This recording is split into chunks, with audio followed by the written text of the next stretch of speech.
the families of our fallen Fijians, Commander FMF, the Commissioner of Police, the Permanent Secretary, and the Talatala. Distinguished guests, ladies and gentlemen, Bulaminak, and a very good morning to you all.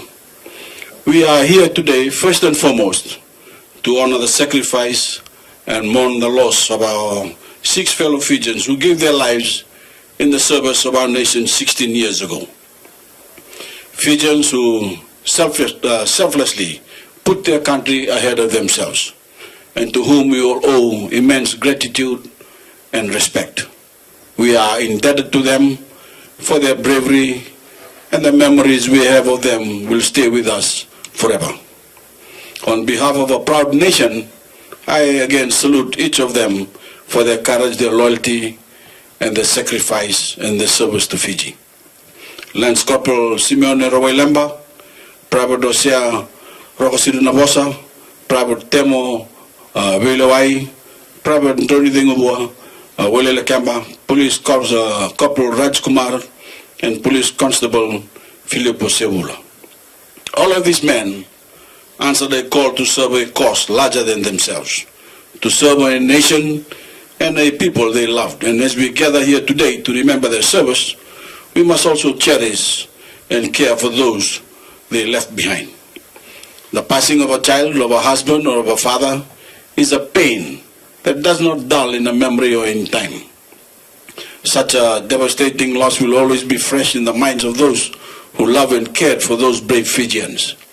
And while we cannot adequately fill the void left for these families, we have still done what we can to properly respect the memories of our fallen by caring for those they left behind. That is why I am deeply honored today to hand over 2 new homes to the families of 2 of our soldiers, Lance Corporal Simeone Rawailemba and Private Temo Velewai. These homes, as we all know, are the first of the 6 that will be constructed and given to the families of all our fallen soldiers and policemen. Next June, the rest of the 4 homes will be completed. Until all of these families have the keys and titles to new homes they can call their own. I know that the loss experienced by our families here today cannot be replaced by bricks and cement. And I apologize that the construction of the homes has taken so long to complete. But I do hope that this gesture gives some indication of the immense gratitude we feel for what your loved ones gave for this country, and our sympathy for your losses. And for the families of the first 2 recipients, I hope that your Christmases are made a bit brighter, celebrating in your new homes this year. Fiji today is a far different country than it was 16 years ago. The turmoil and strife that defined that period are long behind us. And it is due to the same spirit of commitment and patriotism exemplified by our 6 fallen soldiers and policemen that Fijians have come together, hand in hand, to build Fiji into what we know it is today.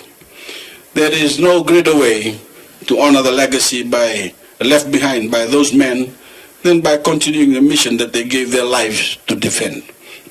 Our mission to build a better nation, to drive progress for our people, and to vigorously defend our hard-won freedoms. That is what I strive as Prime Minister every day to achieve, and that is what should inspire all of us to work hard for our beloved Fiji. When the members of our disciplined forces, our police, our firefighters, our correctional officers put on their uniforms each morning, they do so with the knowledge that at any moment they could be called upon to put their lives on the line.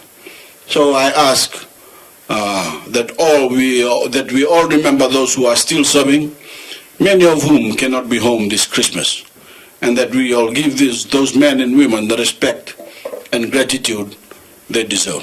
With those few words, I now invite the families of Lance Corporal Rawailemba and Private Velewai to come forward to receive the keys and titles to your new homes. And I would like to wish all of the families here today, along with our Fijians serving in overseas missions and their own families, a very Merry Christmas and a Happy New Year.